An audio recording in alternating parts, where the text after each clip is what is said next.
The film opens with a view of a region in Svalbard, blanketed by thick snow and unbearably cold. It also shows two adults named Alan and Ray, who have just finished shopping at a local market there. It appears they are heading somewhere, though it's unclear exactly where. Here, Alan is seen trying to hail a taxi, but it turns out there are no taxis passing by at all. Then Ray seeks assistance from one of the local residents in the area, asking for a ride to the harbor first. During the drive, they talk with the driver, who asks where they are from. Ray responds that he is from the United States, specifically Los Angeles. At this point, Alan looks very displeased with Ray, because he had wanted to take a taxi after they finished shopping, rather than asking for help from a local resident. It's unclear why Alan is so annoyed. All we know is that he's not happy with Ray's approach. A while later, they arrive at the harbor. But as they're about to say goodbye to the driver warns them that this place is too dangerous for the white minority, or white bears, as he puts it.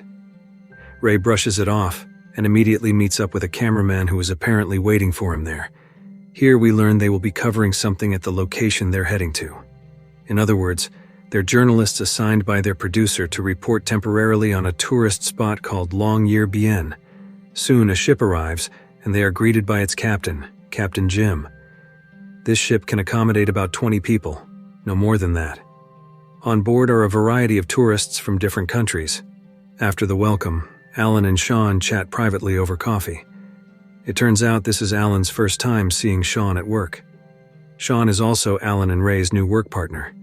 Alan apologizes to Sean for his aloof behavior when they first met, but Sean tells him it's no problem at all. Sean doesn't have a permanent residence because he's always traveling to complete his tasks as a cameraman. He explains that he comes from a military family. Once their conversation ends, Sean resumes filming.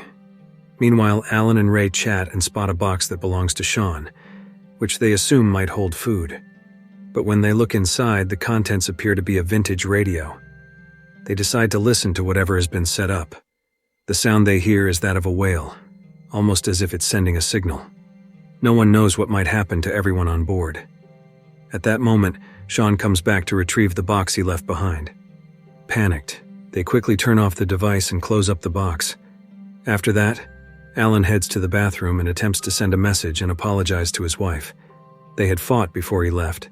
However, despite writing a long message, it won't send because there's no signal in that location. A short while later, Ray interviews Captain Jim, asking about this area and why people don't choose to live in such a beautiful place. Captain Jim explains that despite its beauty, there are many risks to living here, and everyone must comply with the rules of nature. But Ray treats his explanation as a joke. After the interview, Ray notices a bird that has landed on the ship. He spots one bird whose eyes seem to be missing. This scene reinforces Captain Jim's earlier statement.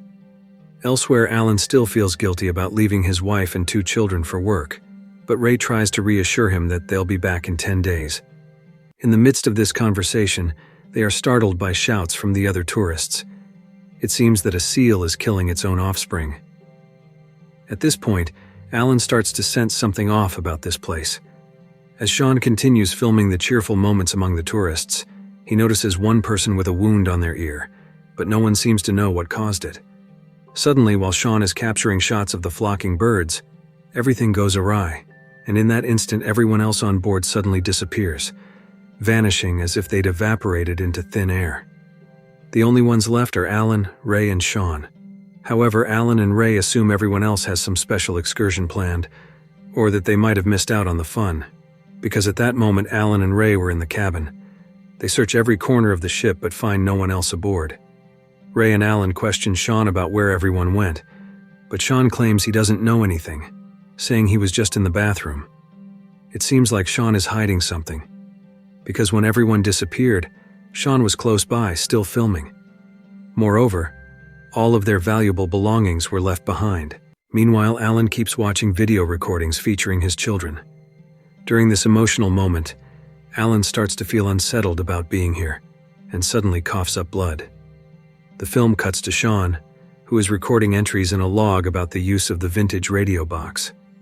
Sean finds it odd because there's one window of time where the radio was taken out and listened to, unaccounted for in his notes. Later, Ray tries every possible way to get help, but nothing works. The power goes out abruptly, and Ray finds Alan acting strangely, almost resigned to the whole situation, like he's comforting himself. Off in the distance, Sean and Ray notice a region they suspect everyone may have gone to. They decide to gear up and head there. Before setting out, Alan grabs a camera used by 3 of the female tourists. When Ray urges him to hurry, Ray notices a wound on Alan's neck, but he has no idea what illness or cause might be behind it. Ray immediately helps clean his friend's wound, like any good friend would do. Once ready, they arrive at their destination, but find no one there. It looks like a deserted area. They explore every corner, finding only tracks and traces of people's presence. While poking around, they hear noises that sound like cries for help or someone in pain. They rush toward the source of the sound, only to discover an injured deer on the brink of death.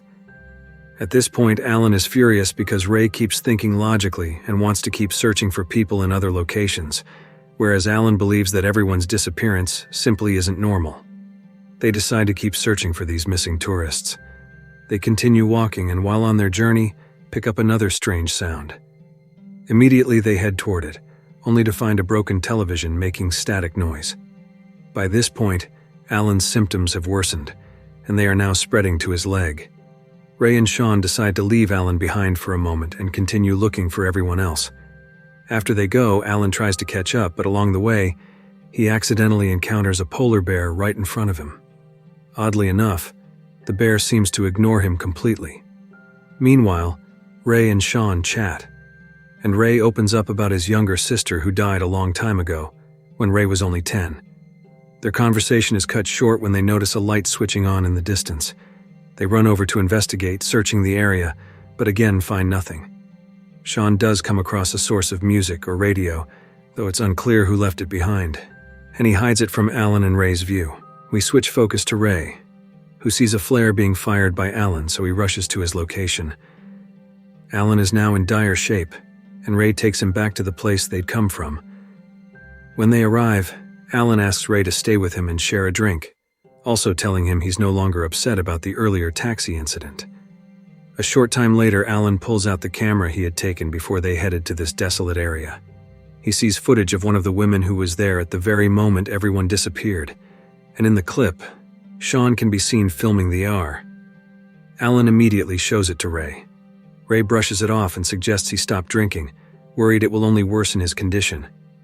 Ray then asks Sean to find the radio, and suggests continuing on to Longyearbyen in order to get Alan some help. But the journey there takes 4 hours and 30 minutes in optimal conditions with no harsh winds. If the weather is bad, it could take 6 to 9 hours.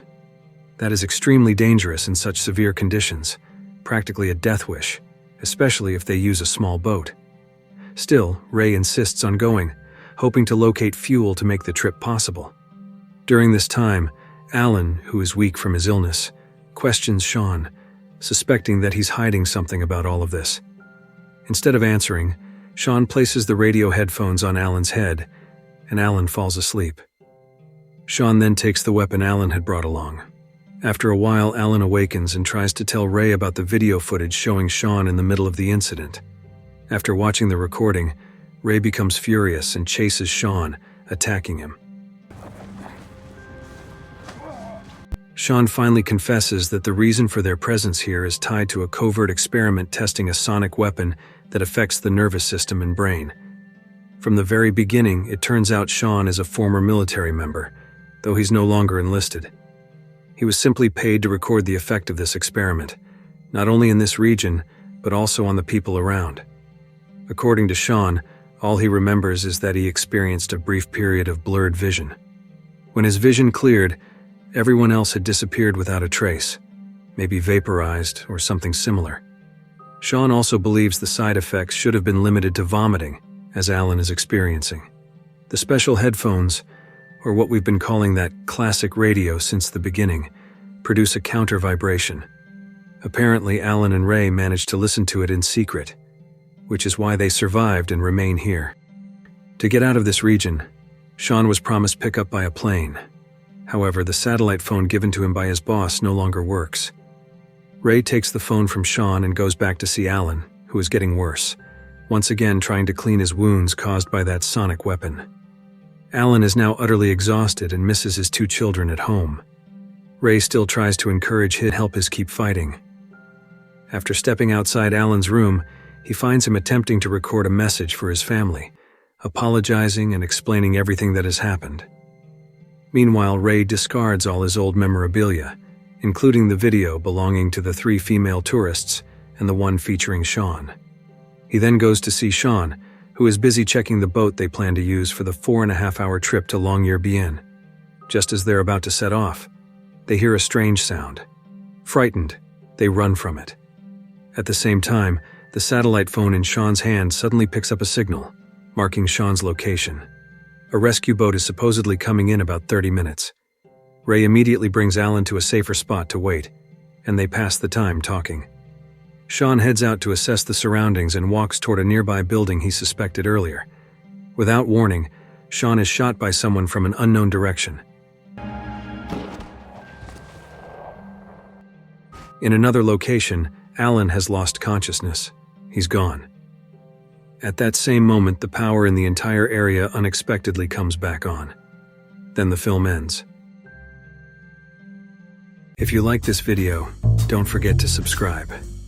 Because by subscribing, you have supported me to make better videos. See you in the next video.